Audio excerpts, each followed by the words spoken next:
But first, I want to welcome to the show Mark Mostert, who is a PhD senior researcher at Able Americans, which is one of the National Center's projects to support Americans with disabilities. Welcome back to the show, Mark.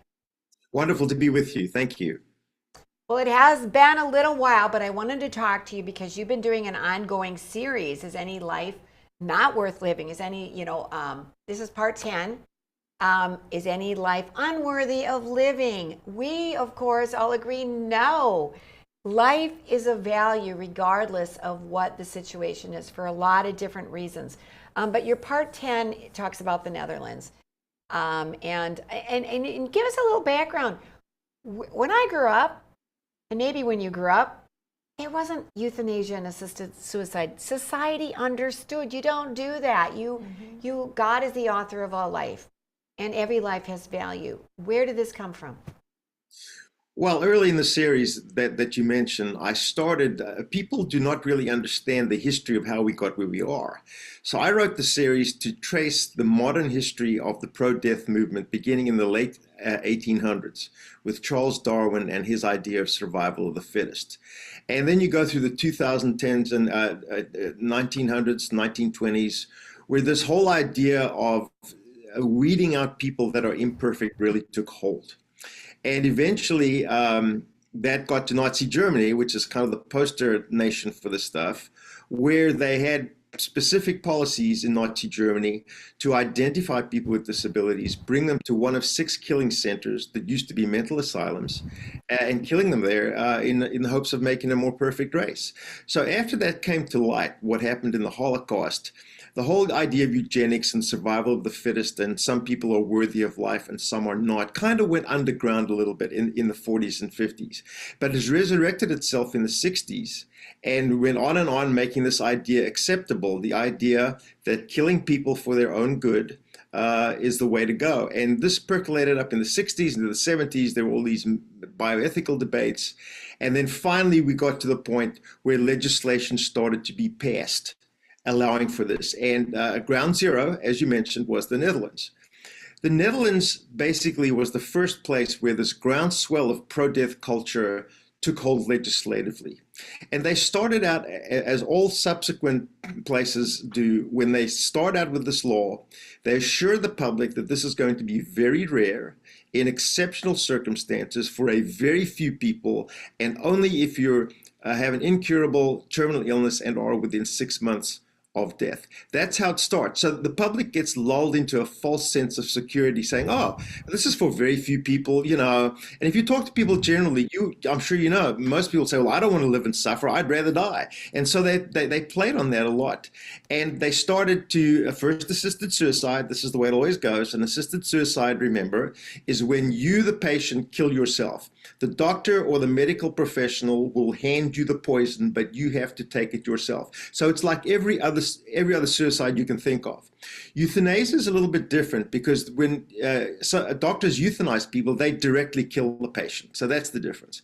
So in the Netherlands, it was assisted suicide with those very tight supposed guidelines, but very soon the guidelines started to expand, not only into euthanasia, but who was eligible for the death, these kinds of deaths. It started out, you had to be terminally ill, only over the age of 18, in your right mind.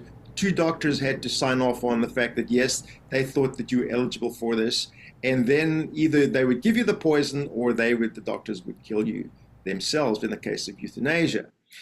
But what happens in all these instances is that the guidelines start to expand. So in the Netherlands, the first thing that happened was, well, if you have a psychological suffering that's incurable, that's just the same as having a physical suffering or medical condition that's incurable. So let's extend assisted suicide and euthanasia to those with psychological problems. And that's what happened.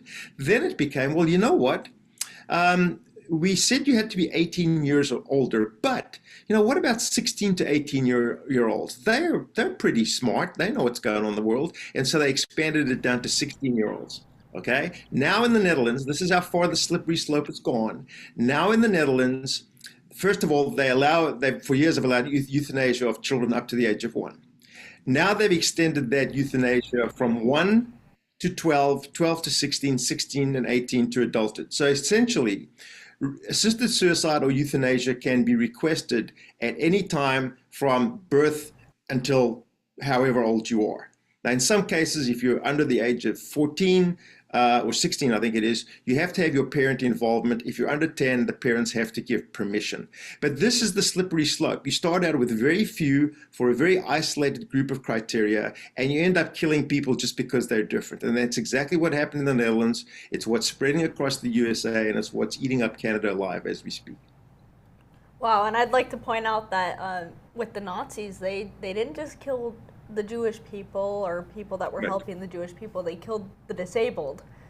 But I would like to point out that the guidelines also expanded to allow people who don't currently have dementia to write it into their wills that if they develop dementia that they can get euthanized, and that really is inconsistent with them having to be in their right mind. Can you give us some commentary on that, please? Yeah, yeah. Well, yeah, basically it's a free for all, right? That's you can talk about, oh, there are guidelines and these are doctors, and yeah, like we really want to give more power to doctors. I don't think we want to go there, but yeah, they're saying if you one of the criteria was you have to be in your right mind. In other words, you have to be conscious, you have to be able to reason, you have to be very, very careful around that. However, they started to say, well, with people with severe and advanced dementia, their lives are not going to change. They essentially are terminally ill. What are we going to do about that? So the one thing was what you said. People who were in the early stages, but still pretty much in their right minds, were allowed to add this to their will to be euthanized or to conduct assisted suicide. More euthanasia because at the end of life with people with dementia, they're not able to do it themselves. However, what started to happen was that people who had full-blown dementia, who didn't have any request anywhere that they be euthanized, were being euthanized.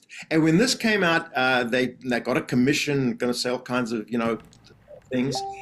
The doctor who did this said, well, you know what? If she had been in her right mind years ago, this is what she would have wanted. There's coercion, there's lying, there's no transparency. This is simply killing people because we can.